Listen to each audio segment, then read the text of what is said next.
good morning to all of you. I mean, I think you already welcome, but yeah, thanks for coming. It's wonderful to be here. It's another beautiful day with the sun shining on Albion, so everything can only go wonderfully today. Thanks for coming. Thanks for the participants, people who contribute. Also to Jose for filming the events, and to Michelle for helping us with the organization. That's wonderful. Big thanks, of course, also to Queen Mary University of London to provide us with this nice room next to the loch and the water, the sound of water that we'll hear all day to give a bit of rhythm to the entire thing here. Of course, the biggest thanks have to go to British Academy, Leverhulme, who funded this event generously. So this is wonderful, and that made it possible that we are all here united in order to think together a little bit about and with Henri Meschonnic. So as many of you will be aware of, some of you participated already at the first event that we had. So this event today, Thinking Language with Henri Meschonnic, is the second in a series of things I want to do in the overarching project, which is called Thinking Languages. And we had 1.5 years ago here, same place, already one event on Wilhelm von Humboldt and his theory of language. And I'm very pleased that that already resulted in a publication, a special issue of Forum for Modern Language Studies, which came out this year. It is on the market, and you can all read it if you haven't seen it already, in any case. So Meschonnic, in some ways, is a logical continuation of the event on Wilhelm von Humboldt, because Meschonnic is very clearly a Humboldtian. Very important in France for the reception of Humboldt, even though, I must say, Humboldt is very little known for his thinking language in the UK. In France, he's a lot more known and studied. But Meschonnic certainly is one of the major figures who dealt with him and who made him important in France. So Humboldt is everywhere in Meschonnic's work. Yeah? Not only that he has written some subchapters of books and a few articles on Humboldt, concretely, directly, but the theory of language of Humboldt, you can trace it back anywhere, even if it's not explicitly the topic. So he is very clear in this tradition, and I'm sure that we'll have occasion today to see how there are connections in the discussions probably. And yeah, get back to our event 1.5 years ago, so some of you were part of that as well. Yeah, so that's of course one reason why we talk about Meschonnic here, but of course Meschonnic is somebody who is very important in France, a thinker who has participated at many, many debates in France. He has always been a little bit aside, yeah? He is not mainstream, but he is clearly acknowledged as one of the important thinkers from the 70s on. He has published 60 books. He is a linguist, he's a literary scholar, he's a translator of the Bible, so translation theory is very influential, and he is a poet himself. And all these elements come together in his theory of language and in his work, in his theoretical and academic work as well. So that is very important, and we will also realize it, I think, when we discuss his work today. He died in 2009. He was also my director of research, so I'm very familiar with his work and with him as a person, as other people here as well. Yeah, Serge also was a friend and student of his in some ways, yeah. Meschonnic has a strange position, as I mentioned already. He was very important, and everybody in France would acknowledge that, but he was also, the party was not really part of the system. That is for several reasons. First of all, because what he said, his ideas were completely against the mainstream, and he was also in his style probably very polemic. So he attacked everybody, he attacked all the schools, he attacked all the big names, yeah, and So that didn't help him to get a good position in academia. But nonetheless, in spite of these tensions and frictions, I think that even the people he attacked had to respect his work. Because as well, even though he had the nickname the Meschonnic, yeah, the mean Meschonnic, he was not mean at all. He was always really referring very clearly to the text. Yeah? So in his criticism, he was indeed not in that sense polemic, even though sometimes in his formulations he was getting a bit more drastic.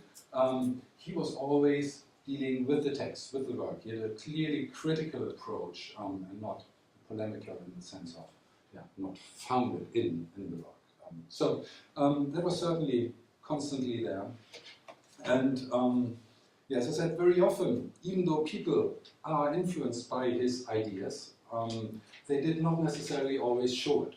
Yeah? So it's also probably for those kind of political reasons, it's not always very clever to show your alliance or your influence from that side. So it is a difficult situation, but it is somebody who is worthwhile studying, and since he's not that well known in the Anglophone context, I think that this is a wonderful occasion here to make him better known and to spread his ideas a little bit. So that's the main focus, the main goal of this event. Obviously, this will lead as well to a publication. I am in contact, and it is already quite advanced, that we will publish the 5 papers from today together with 2 other papers. There are 2 people who unfortunately cannot come, James Underhill from Rouen and Jürgen Trabann from Berlin, also big specialists of Meschonnic's work. They will also contribute a paper for a special issue of comparative critical studies. So that should come out in 2019. So we will see about the relevance of Meschonnic's theory today. We will touch quite a few different things, and that's also one of the particularities of Meschonnic's work, that he combines so many different things. He applies thinking language, as I call it, as I translate the pensée du langage, Sprachdenken. He applies it to every aspect. Yeah? So we will today talk about sense, meaning, talk about the subject, about anthropology, about the voice. Apropos voice, I hope that my voice stays with me. I have a cold, and for the moment it's still right, so I hope I will last the day. We will talk, of course, about rhythm. Yeah? So his theory of rhythm is the big thing. He called everything theory of rhythm. The continuum is another major element of his work. So that's his poetics of rhythm and of continuum. I actually published an article on his poetics a few years ago in English, so that's also maybe a good reference point, because there are not that many things on his poetics in English. That came out also with foreign language studies in 2011. So this here will also result in a publication. We will also have a website. Hopefully in a few weeks or so, all the papers and our film, they will be put online.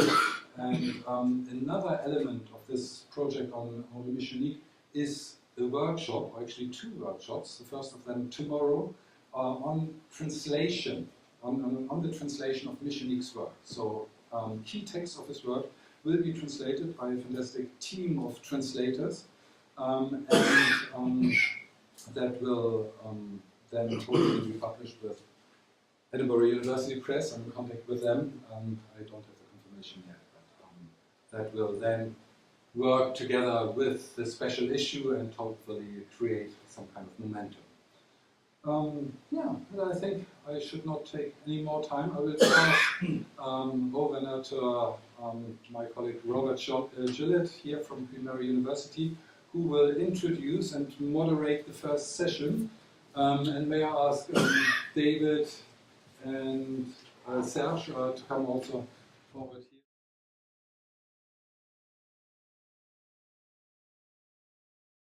My name is Robert Gillett, and the only reason I'm here really is that I am a colleague of Marko's from Queen Mary. I do not know anything about Meschonnic, and I think that's part of the point that I will come to Meschonnic from a very different angle from the experts, and will bring to it a lot of very personal kinds of concerns.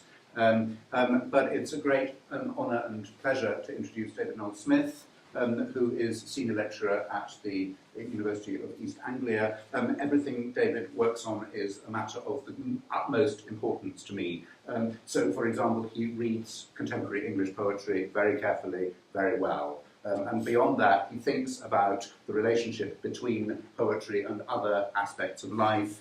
He thinks about poetry and ethics. He thinks about poetry and voice.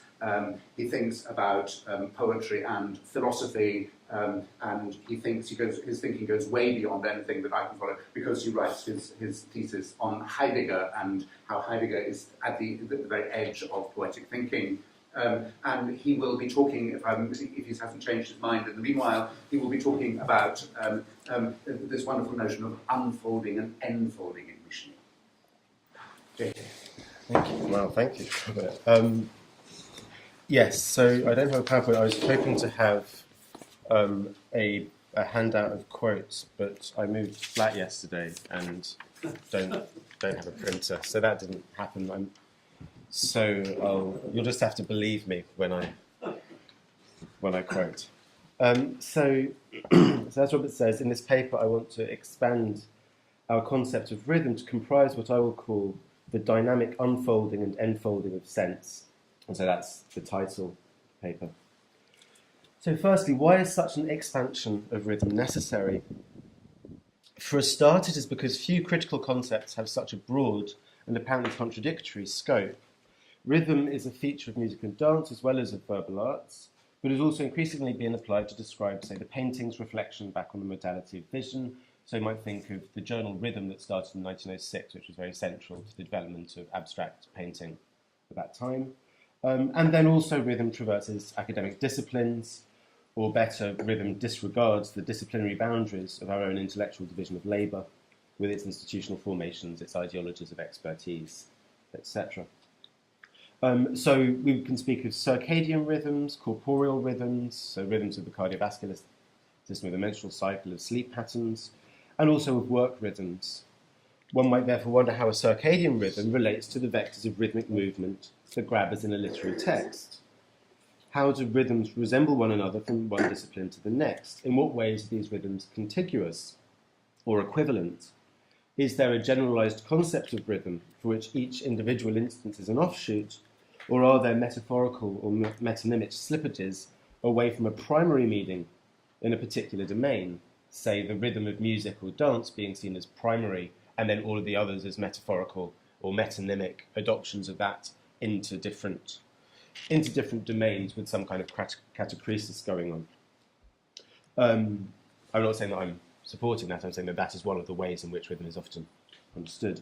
When Emile Benveniste excavated the ancient Greek rhythmos, he unlocked a metaphysical heritage reaching back to Democritus, but then also Plato and Aristotle, where it was employed in various ways during reflections on how entities appear in time, in provisional configuration. An insight, of course, that forms the basis for Meschonnic's attentiveness to rhythm, not just as what Benveniste calls form, but also as the production of a subject form, a forme sujet, as he puts it in Critique du rythme, and then in Manifeste pour une partie du rythme. So, the dynamic unfolding, enfolding of sense.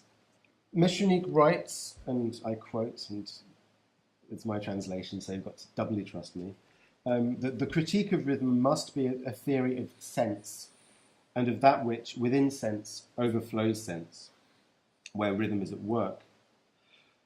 Meschonnic's preference for sens over signification echoes Humboldt's focus on Sprachsinn rather than, Bedeutung or something, drawing together the totality of meaning-making practices in language rather than focusing specifically on linguistic reference.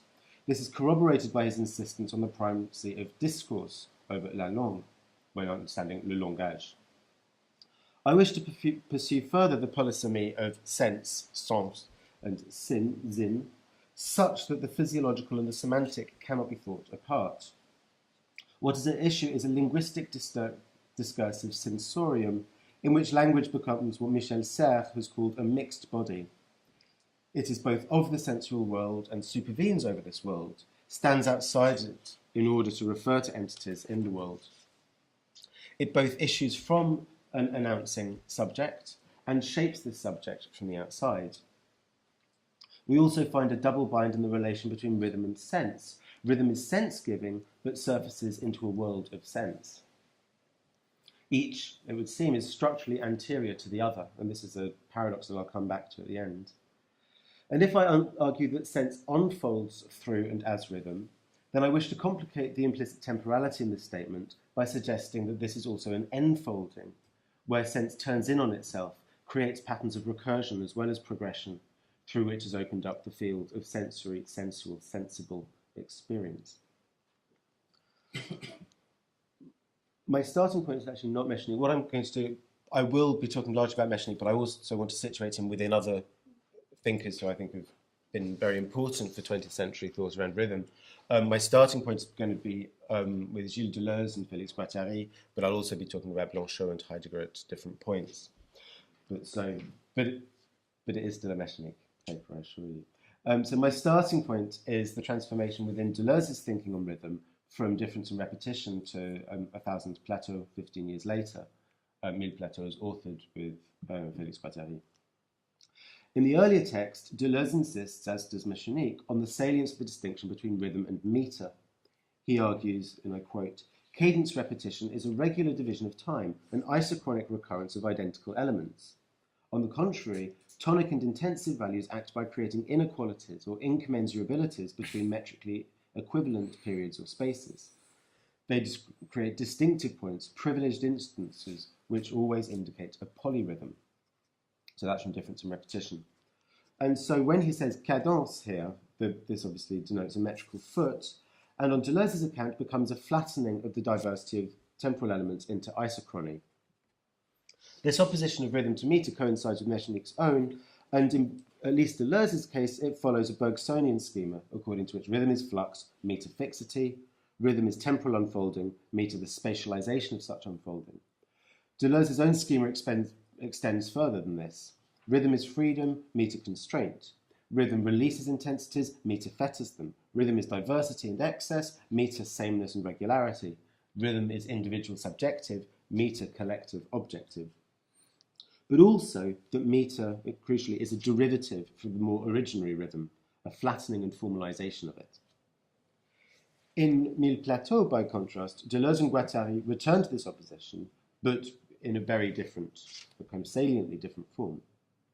They start with the claim that rhythm is critical and meter dogmatic.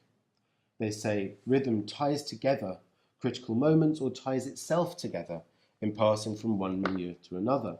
It does not operate in homogeneous space-time, but by heterogeneous blocks. It changes direction. Note the equivocation or tautology in this description. Rhythm, they say, is critical because it ties together critical moments. It is critical not by virtue of possessing critical moments, but rather by virtue of articulating these moments critically. It's a kind of setting into relation. Rhythm has critical purchase on its own critical moments, and this, it seems, is what makes it critical. But also, where before the opposition between flux and fixity was implicitly one of time and space, here we find rhythm taking place as a spacing, a setting up of distance, as much as a temporal unfolding.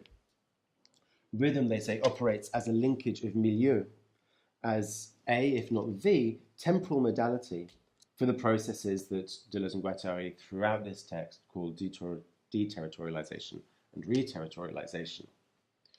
Rhythm opens up not only the difference from oneself from the surrounding world, not only institutes its territorial boundaries, but also introduces a self-distance, a distance from self, through which a subject can recognize and reflect upon itself. Rhythm opens up the horizon for a subject through which the institution of both exterior and interior difference. So the critical distance, I guess I'm saying, is both an exterior distance of self to world and also an interior difference within the self, and that this is the way in which Deleuze and Guattari see a kind of subjectivity or individuality being articulated. It is fundamentally medial, a between, which facilitates, and I quote, a transcoded crossing from one milieu to another, i.e. heterogeneous times/tenses. And times/tenses is obviously the translation, the French is just going to be temps. So there are two salient shifts between the two accounts of rhythm. The first is the focus on difference, where identity is grasped through repetition. The first is that the focus on difference, where identity is grasped through repetition as a sameness and difference, is replaced by a model of rhythm as a work of linkage, of tying together. On Deleuze and Guattari's account, rhythm joins together critical moments. It facilitates a passage between milieux, but rhythm also, to follow their pun, ties itself in knots. So the French is c'est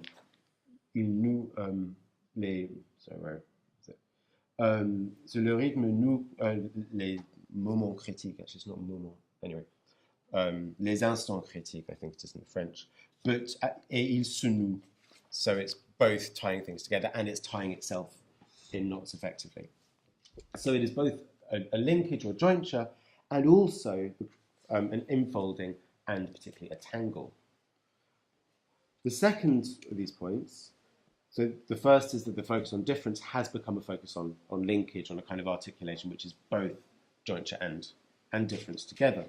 The second is that they move beyond the temporal spatial dualism of the initial account. In this, they're perhaps closer to Benveniste's rhythmos than to Meschonnic himself.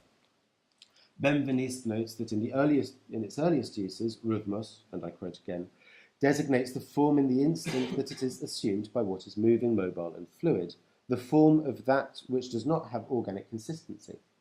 It fits the pattern of a fluid element, of a letter arbitrarily shaped, of a rope which one arranges at one's will, of a particular state of character or mood. It is the form as improvised, momentary, changeable.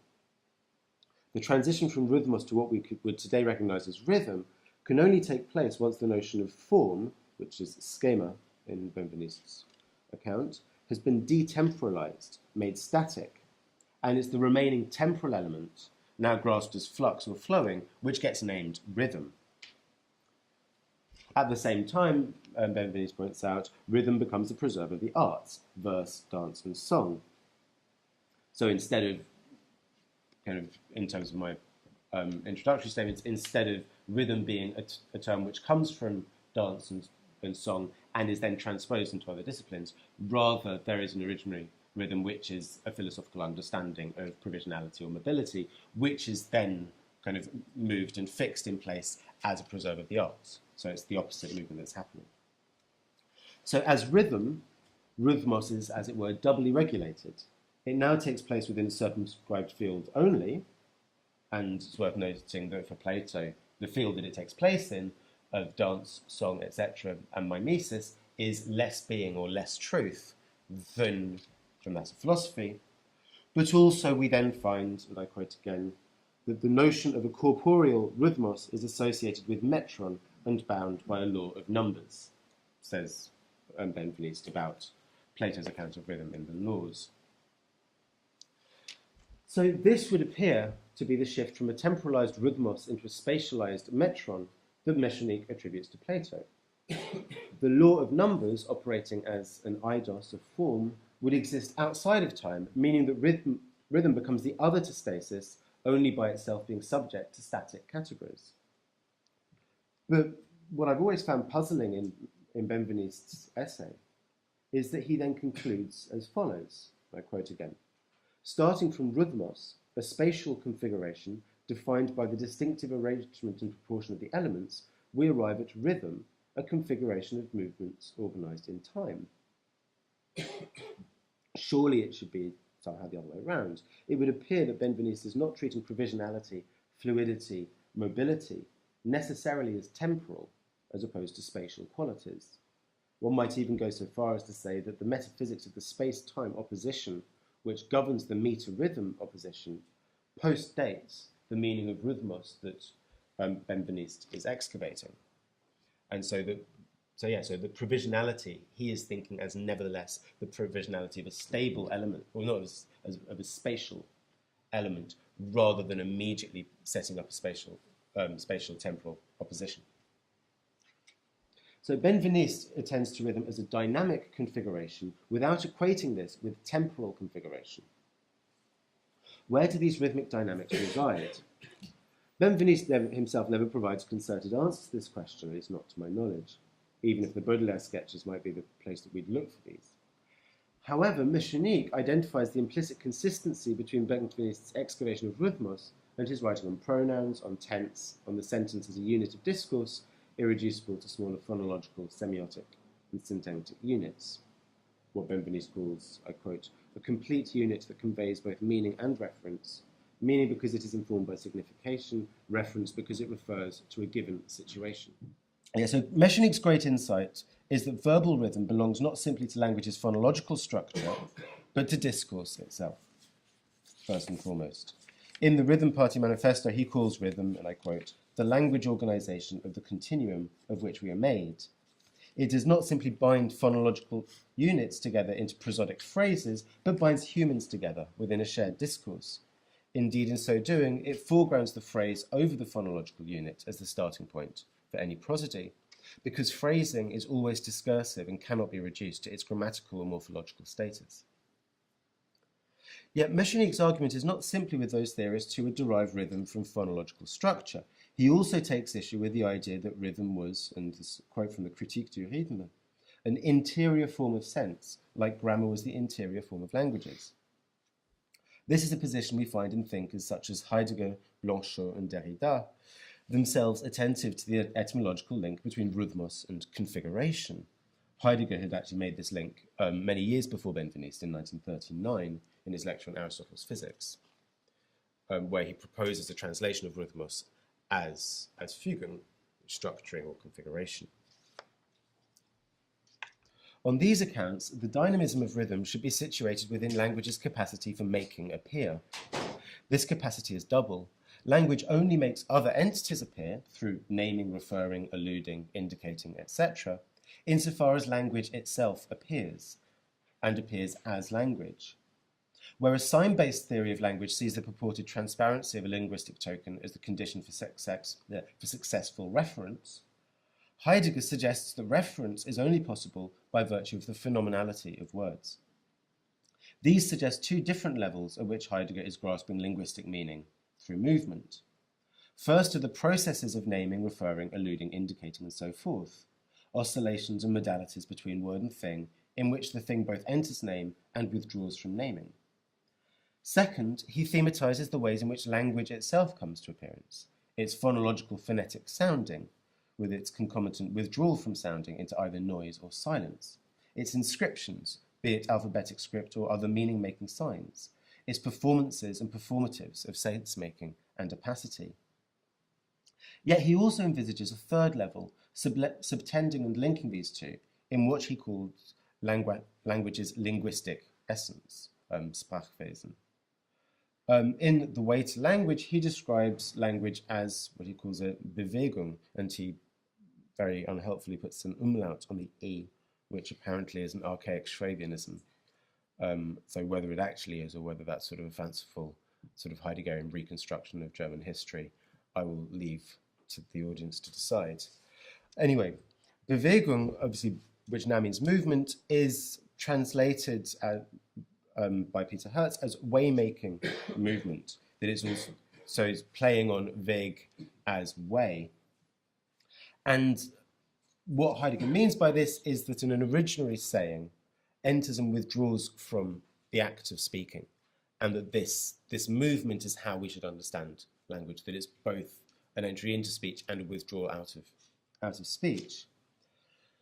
So at issue here is language's own oscillations between presence and absence. Only within such oscillations, Heidegger argues, can human self-articulation take place, our inhabiting of the so-called open region in which we are exposed to being. This implies an additional dynamic at work in rhythm, the countering moments of ecstasis and proprioception, opening up to exteriority and withdrawing into self. If Heidegger stresses on the rhythmic making appear of language, Blanchot and Derrida focus on rhythm as a movement of withdrawal, as in Blanchot's gloss of Mallarmé's famous Disparition élocutoire du poète.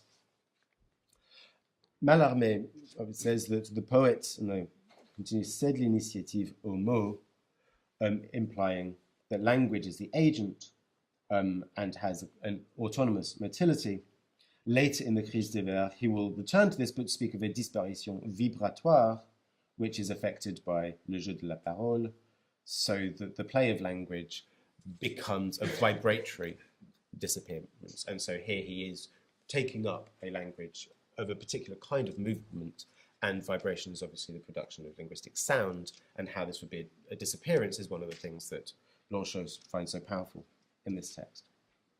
Blanchot glosses as follows: nature is transposed by language into the rhythmic movement that makes it disappear, endlessly and indefinitely. And the poet, by the fact that he speaks poetically, disappears into this language and becomes the very disappearance that is accomplished in language, the only initiator and principle, the source. It is not just that, proffering its tokens in their place, language makes the entities it names disappear. Rather, it is language itself that withdraws from sense, withdraws into itself. The poem not only makes manifest the disappearance of the poet and the disappearance of what the poet describes, but it makes manifest the disappearance of language itself, makes this manifest in and as language, if you will excuse the paradox. I'm not sure that Meschonnic would. Rhythm becomes on these accounts the dynamic interplay within language as it both makes appear and withdraws from sense, where sense is both unfolded and enfolded, where what is given is not simply signification, but an entire linguistic sensorium. In his insistence on the primacy of discourse over la langue, Meschonnic has little time for such movements or for such rhythms. Ironically, Heidegger only discovers the problematic of rhythm when he departs from his translation in Being and Time of Logos by Rede, so talk of discourse, a point of contact with Benveniste. So at this point, Heidegger doesn't have any interest in rhythm. It's only when he starts to think of language as having its own agency or its own movements that he then becomes fascinated by the problematic of rhythm or the possibilities of what rhythm can name. But Meschonnic's insistence on the centrality of discourse also leads him into several problems, where his critique of rhythm gets caught up in the demands of an ontology of rhythm. This is clearest, I think, in his equivocations regarding the relation between rhythm and sense, rhythm and subject, sense and subject. Rhythm, he argues, is, and I quote, the critique of sense. What is at stake in this critique is, I quote, not the notion of rhythm, but that of sense, again. And, already cited, the critique of rhythm must be a theory of sense, and of that which within sense overflows sense, where rhythm is at work. There's a complication here. I'm really sorry I don't have the French in front of me. So basically says, le critique doit être une théorie du sens et de ce qui, dans le sens, déborde le sens, comme où agit le rythme. I think that's the French. And this comme où agit le rythme is, I think, very complicated and problematic. Is rhythm at work in sense or in its overflow? The afterthought of it doesn't make that syntactically clear. Is the overflow of sense from within integrally rhythmic, or is this overflow of sense actually the source of rhythm? Again, the sentence lets both interpretations, I think, be open. The grammatical imprecision in which rhythm's acting appears like an overthought, so the agir of rhythm appears like an afterthought, is, I think, a symptom of a greater logical imprecision or a greater difficulty that Meschonnic encounters. It may well be that rhythm lies both in sense and engendered by its overflow. But to have a both and is not to collapse the two into the same, which is what Meschonnic is doing at this point. And here I'll add a further frustration, which is a frustration I'll probably voice quite a lot for those of you who are going to be at the translation workshop tomorrow. Meschonnic shifts between speaking of le sens and speaking of le sens des mots at this point. So in other words, moving between sense as something sensory and sense as something specifically about the semantics of individual words, something much closer to signification. Rhythm, he's already suggested, is anterior to l'essence des mots, but what of sens itself? And so there are moments where the very polysemy of sens is being contravened. And instead of being able to think these different layers of sense alongside each other, it just becomes flou. What then of Meschonnic's other celebrated claim that there can be no theory of rhythm without a theory of the subject, and no theory of the subject without a theory of rhythm? This, he says, is because language is an element of the subject, the most subjective element, whose most subjective element in turn is rhythm. But then not all rhythm is linguistic or even discursive, and it's not clear that language is the most subjective element of the subject. What would it mean to claim this for someone who also insists that the foundation of language lies in discourse, a shared, collectively organised set of practices and praxes of meaning? Meschonnic can surely not be appealing to a discourse private to the individual subject. Rather, one might extrapolate that what is most subjective to the subject is that which exceeds the subject as interiority, as a singular ego. That the subject, by virtue of discourse, is always already trans-subject, inter-subject. As Meschonnic himself says, that the purported unity of the subject, I quote, can only ever be fragmented, open, indefinite, or undefined, I suppose, indefini. But then it appears that it is less language that is an element of the subject, but the subject that is an element of language. That the subject position of the singular ego in possession of interiority is first made possible both through language as discourse, understood as the totality of those communicative practices which bind us into the continuum of human existing alongside one another, and through language as referential syntactic system, emblem of our being at once within the world and supervening on it with recourse to the grammatical status of a subject among objects. And so this would be, I think, quite close to what Benveniste is saying about pronouns and the way that pronouns can create subjectivity by creating subject positions. This then points to a further difficulty for Meschonnic concerning the putative rhythmicity of the subject. On the one hand, Meschonnic argues that the rhythm that issues from a subject in discourse. On the other, that rhythm is what binds the subject into discourse. I quote, the organisation or configuration of the subject in its discourse. Which then again leads to a question. Does the subject produce rhythm, or is the subject a production of rhythm? And how is one to think the relation between these two claims, both of which seem to be going on at different moments in Meschonnic's thinking? So the equivocations here are representative of the ontological anomaly that rhythm presents, and which I mentioned at the beginning. Rhythm would be both anterior to sense and something sensed, anterior to the subject and something subjectively experienced. Indeed, whenever we notice rhythmic pattern, we always notice it retrospectively. We notice that there already has been rhythm, that the rhyme lets us know that there was already a rhyme, as it were, that the pattern is always something there. That in this sense, rhythm both unfolds and enfolds. If we discern rhythm as a relation, so with the later Deleuze, something that is both linkage and difference, then this is only by virtue of its setting into relation. To borrow from Blanchot, one might say that rhythmic setting into relation habitually withdraws from the realm of sense, but that is rendered sensible in those works which formalize and deploy rhythm as an artistic device, what Blanchot describes as poetic language. Meschonnic writes, and I quote, that rhythm, conceived in a continuity with sense and subject, disunifies sense, subject. It does not disunite the two from one another, but rather introduces disunity into both sense and subject. Rhythm therefore serves as the means of porous interplay between the two. This also means that the two categories, sense and subject, themselves become unstable, and that rhythm is not only that which holds sense and subject in relation, but is also the agent of this instability. This is to place sense and subject as co-originary. My suggestion, however, is that only within the field of sense does something like a subject start to emerge. If rhythm is the dynamic unfolding/enfolding of sense, then it opens up the space in which we become subjects. As Meschonnic says, all poetics is a politics. For him, this means that poetics describes the making of meaning in which subjects enter the historicity of discourse. I would argue rather that it is only in the historicity of discourse that subjectivity becomes something that can be achieved.